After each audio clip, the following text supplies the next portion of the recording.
Eu sou Marlense Monteiro da Luz, sou estudante do curso de Estudos Cabo-Verdianos e Português na Universidade de Cabo Verde, no Palmares. Esse trabalho que eu estou a fazer está inserido na disciplina de Literatura Portuguesa 2, em que eu vou ter que fazer a relação entre a história e a leitura literária. História, como todos sabemos, são acontecimentos do passado. Esses acontecimentos do passado faz com que haja um texto literário. Ou seja, o texto literário é feito baseado em história, pode ser reais ou não. E a leitura literária é a decomposição do texto, a interpretação. Para interpretarmos ou decompormos um texto literário, temos de, no mínimo, ter um conhecimento básico sobre o que estamos a falar, sobre o que estamos a rever. A história é um desses componentes que nos ajudará a fazer uma boa leitura literária e a entender o que o autor quer que nós saibamos e quer que nós interpretemos para o nosso dia a dia. Bom, eu vou falar sobre um vídeo disponível no YouTube da autoria de José Hermano Saraiva, cujo título é A Alma e a Gente, dedicada ao drama de Dom Pedro e de Inês de Castro. Por que escolher essa história de Inês de Castro e de Dom Pedro? Primeiramente, é uma história falada até hoje, é um acontecimento dos séculos anteriores, mas até hoje é relembrado em pleno século XXI. Essa história foi uma das maiores histórias que marcou Portugal nessa época e até hoje existem monumentos que comprovam isso. Dona Inês de Castro. Quem é Inês de Castro? Inês de Castro era uma bela castelhana de cabelo loiro, olhos azuis, porque Dom Pedro se apaixonou durante o encontro entre Dom Pedro e a Dona Constância, que se tornariam um casal para que Dom Pedro reinasse após a morte do seu pai Dom Afonso IV. Dom Pedro, durante o encontro entre ele e Dona Constância, trocou olhares com a Dona Inês de Castro. Esse romance começou naquele dia e não terminou por aí. Dom Pedro e Dona Inês de Castro se apaixonaram, começaram a viver um romance às escondidas primeiramente, mas mesmo assim Dom Pedro não deixou de se casar com a Dona Constância. Tiveram filhos, mas no último parto da Dona Constância, ela acabou por morrer. Dom Pedro talvez tenha visto isso como uma porta, uma luz para se relacionar com Dona Inês de Castro às claras, ter um relacionamento entre casais. Ele resolveu fugir com a Dona Inês de Castro. Eles foram viver juntos e tiveram filhos.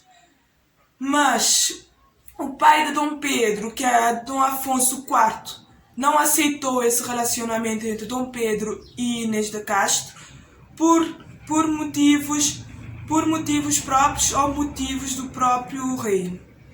Então, Dom Pedro um dia teve de sair para a caça e Dom Afonso IV, pai do próprio Dom Pedro, acabou por mandar assassinar Dona Inês de Castro. A pobre Inês de Castro, a mulher formosa, linda, como podemos ver em alguns poemas, como no canto terceiro dos Camões, Lusíadas, dedicado a Inês de Castro, também num conto em que Bocage nos deixa, e muitos outros autores e poetas. Chegando assim, eu queria fazer uma breve história para que vocês possam entender onde eu quero chegar. Bom, eu quero chegar na ligação entre a história e a leitura literária. Eu só posso fazer uma boa leitura literária, eu só posso interpretar um poema, um texto, conhecendo a história. Então a história nos dá a base para uma boa leitura literária. Eu posso ler um texto de Camões ou de Bocage, como eu já tinha referido, e entender, através do início do texto, que se trata de Inês de Castro ou de Dom Pedro. Também vocês podem fazer isso de acordo com o conhecimento que tem do próprio autor e do próprio tema em que o autor se exalta. Bom, a história e a leitura literária literais são duas componentes muito importantes, como eu já tinha referido aqui.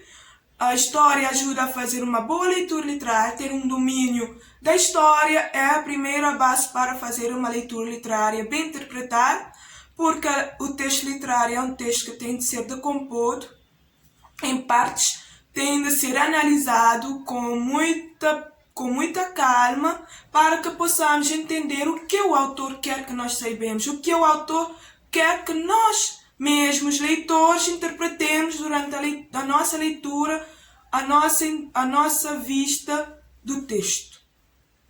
É isso que eu queria fazer hoje. Era a ligação entre a ligação entre a leitura literária e a história. Espero ter conseguido, ou espero pelo menos ter chegado a esse ponto. Eu só queria deixar mais uma coisa, que é: a história nunca acaba. Ela é relembrada, ela nunca morre. Mesmo que é transformada, mas não morre. Então, essa história da Inês de Castro e de Dom Pedro aconteceu há muito tempo atrás, mas a história não morreu. Podemos ver que até hoje falamos da história de Dona Inês e de Pedro. Uma história vivida por amor, mas que infelizmente no final acabou por ter tragédias, como podemos ver em textos literários ou outros textos que os autores nos apresentam. Claro, tendo em conta que cada autor tem o seu próprio estilo, cada autor sabe do que quer falar e sabe o que o leitor quer ouvir, ou talvez o que o leitor precisa entender num texto literário. Também, só para terminar, eu queria dizer que essa história entre Dom Pedro e Dona Inês de Castro também é conhecida pela vingança que Dom Pedro fez pela morte da sua amada. Porque Dom Afonso IV, pai de Dom Pedro, mandou assassinar Inês de Castro degolada, mas como Dom Pedro estava ausente, quando voltou, viu que a amada tinha morrido, ele sofreu, chorou, ficou desanimado, devastado pela morte da amada, porque entre eles existia um amor verdadeiro, um amor infinito, e esse amor era mesmo infinito, porque até hoje é relembrado por nós. Também, Dom Pedro, depois da morte do seu pai, Dom Afonso IV, subiu ao trono, em que ele fez justiça pela morte da amada Inês de Castro, quando mandou ir à procura dos 3 assassinos da sua amada, mas infelizmente acabou por encontrar apenas 2, porque um já tinha fugido. Esses 2 que foram encontrados foram mortos, mas não foi uma morte rápida, porque Dom Pedro quis fazer justiça. Ele mandou que em um tirassem o coração pelas costas e o outro tirassem o coração pelo peito, para que sofressem e soubessem que o quão forte é a dor do coração. Dom Pedro fez justiça e a partir daí ficou conhecido como Justiceiro ou Cru. É o cognome que lhe foi dado naquela época, e também podemos ver em contextos históricos, em livros ou alguns textos literários presentes.